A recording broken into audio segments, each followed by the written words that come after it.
My guest today is William Binney, a whistleblower, former National Security Agency official. He was one of the first to reveal the agency's massive domestic spying program. Mr. Binney revealed that NSA sought and received access to telecommunications companies' domestic and international billing records, that it has intercepted somewhere between 15 to 20 trillion communications. Mr. Binney also claims that in order to cover its warrantless surveillance, the agency concealed it under the patriotic-sounding name Terrorist Surveillance Program. Mr. Binney, thank you so much for coming. In light of the Petraeus/Allen scandal, while the public is so focused on the details of their family drama, one may argue that the real scandal in this whole story is the power, the reach of the surveillance state. I mean, if we take General Allen, thousands of his personal emails have been sifted through private correspondence. I mean, it's not like any of those men was planning an attack on America. Does this scandal prove the notion that there is no such thing as privacy in a surveillance state?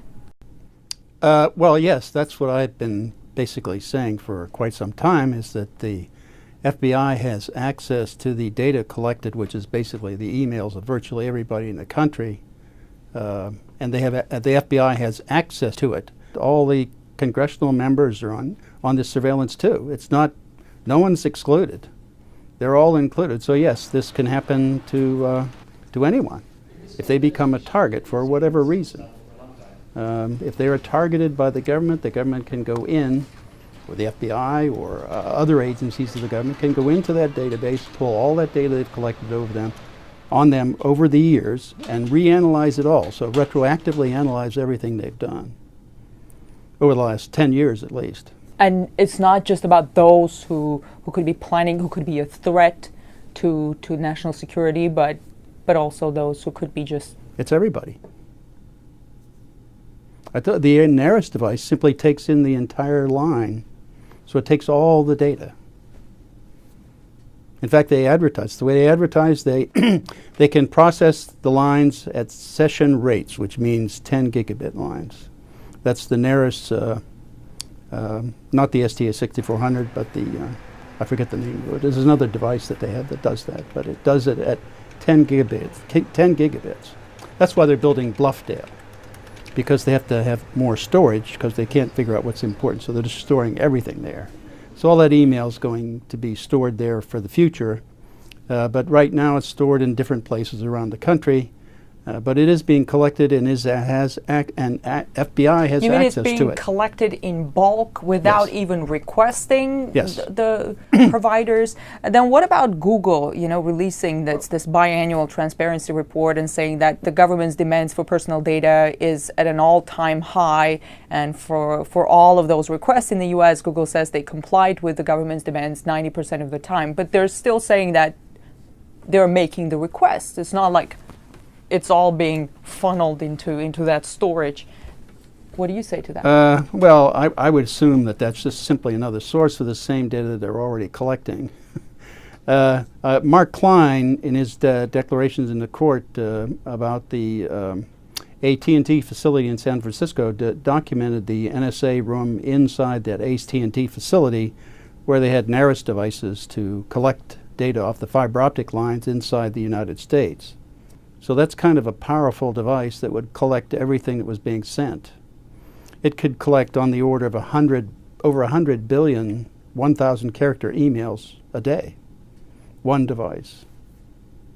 So that gives you an idea of the magnitude of the kind of collection that's going on. Well, you're saying they sift through, those are billions of emails. Yep. I wonder, how do they prioritize? I mean, is it like foreign nationals first? How do they prioritize? How do they filter it? I don't think well, first of all, I don't think there's any filtering. They're just going to store it all, okay? So then it's just a matter of selecting it when you want it. So if they wanted to target you, they would take your attributes and go into that database and pull out all your data. That's what I was going to ask. Are they reading my Gmail? I don't know. I should say there is no Afghanistan general in my mailbox. I know. Do you think now that I said that, they will stop looking into my mailbox? I don't think that will make any difference, no. If they had you on the target list, you're on the list. So. Were you on the target list? I'm sure. I believe I've been on it for quite a few years, yeah.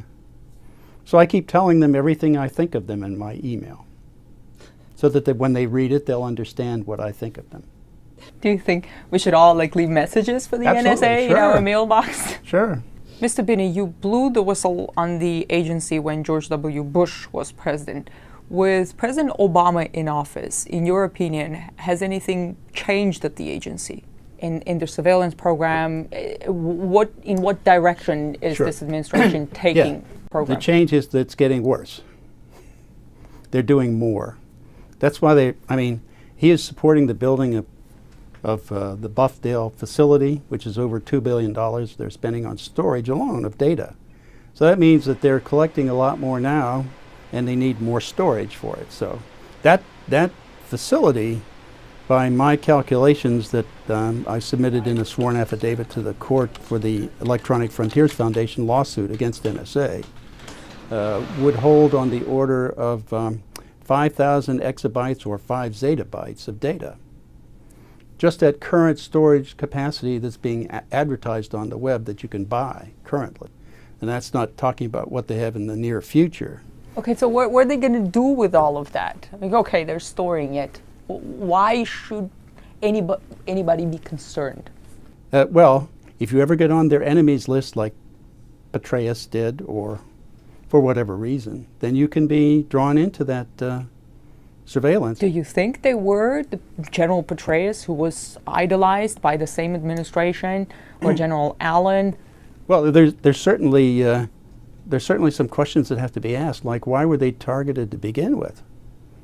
What law were they breaking, or what probable cause did they have to begin even to surveil them? In the case of General Petraeus, one would argue that there could have been security breaches, something like that. But with General Allen, I don't quite understand, because what they were looking into were his private emails to this woman, and well, that's the whole point. Yeah, the whole point is what probable cause from the beginning. And why did they?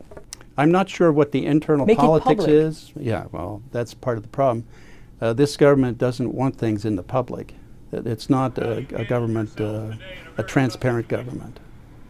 So whatever they're doing, whatever reason they had to motive, and whatever the motivation was, I'm not privy to it, so I don't really know. But I certainly think that there was something going on in the background that made them target those fellows.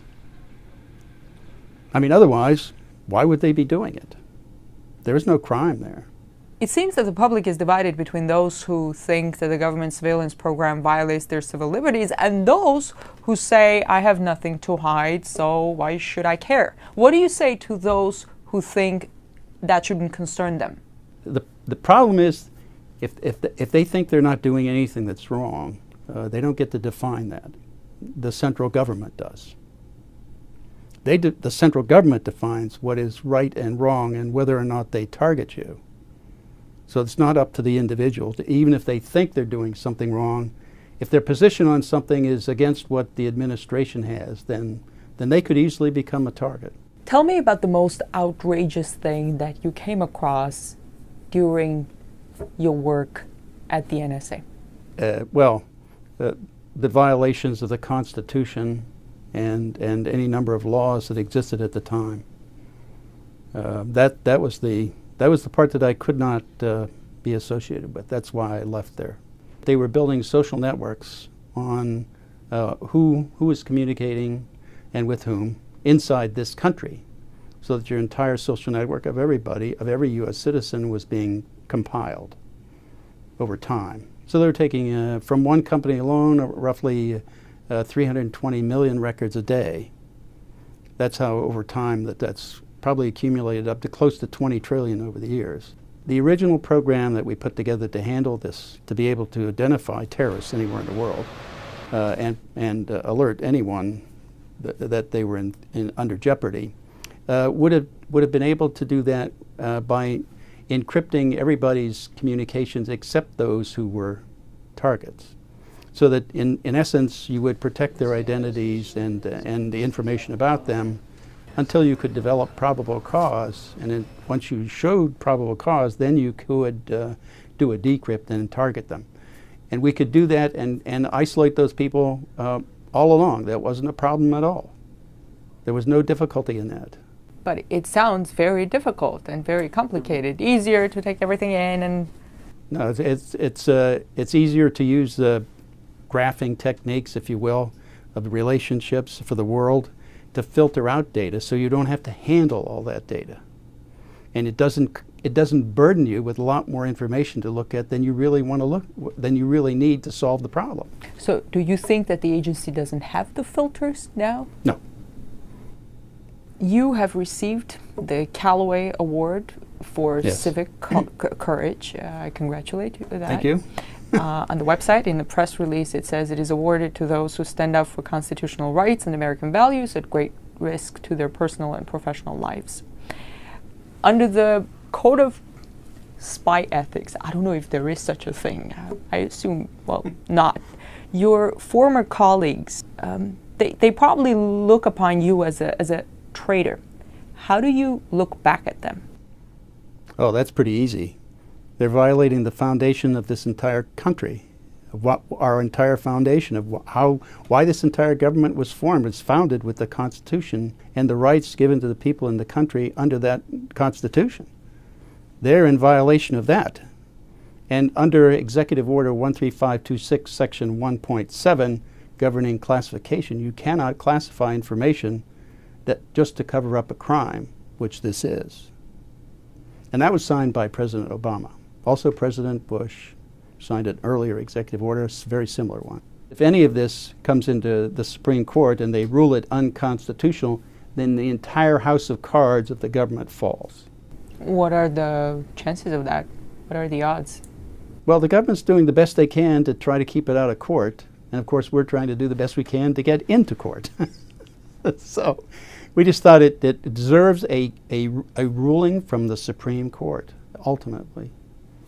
The court is supposed to protect the Constitution. All these people in government take an oath to defend the Constitution, and they're not living up to their oath of office. Thank you. Thank you for the interview, sir. Yeah.